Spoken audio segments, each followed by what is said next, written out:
In this video, I'm going to show you how to multiply decimals. We're always going to start with our area model. Since there are only 2 place values in each number, we only need 4 boxes. We're going to place the first number on top and our second number on bottom. So we see we're multiplying 2 3/10 by 4 5/10. We talked about in class that decimals can be easily converted to fractions, and we all can multiply fractions. So to make this simpler, we're going to convert 3/10 into a fraction, and we're going to convert 5/10 into a fraction. Now we see that we can multiply. We're going to start with our whole number. So 4 multiplied by 2 gives us 8.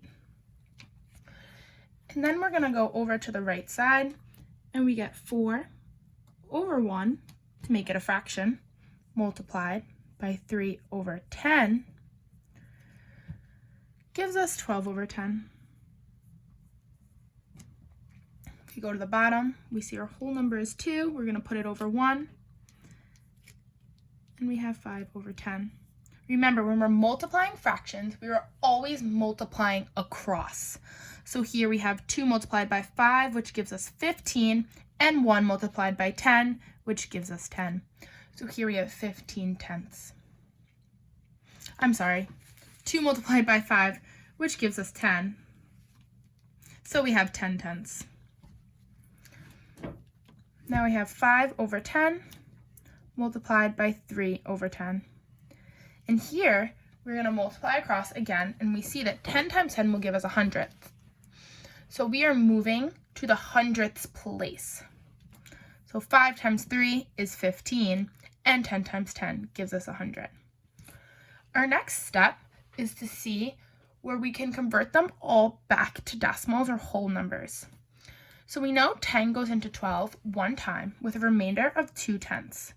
So we can write it back as a decimal. And 10 over 10 gives us 1 whole, and we are kept with 15/100.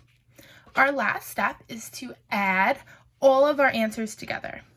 So 8 added to 1 and 2/10, added to 1, added to 15/100, which we can also write as a decimal. When we're adding them all together, we want them all to be consistent.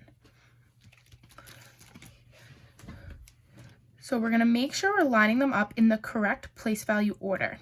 So our whole number will be here in our ones place. So we have 8, and we can put zeros in to hold the place value of the others. Added to 1 and 2/10, added to 1 whole, added to 15/100. And when we add them all together, we get 10 and 35/100. So our answer, 2 3/10 and 4 5/10 multiplied together, is 10 and 35/100.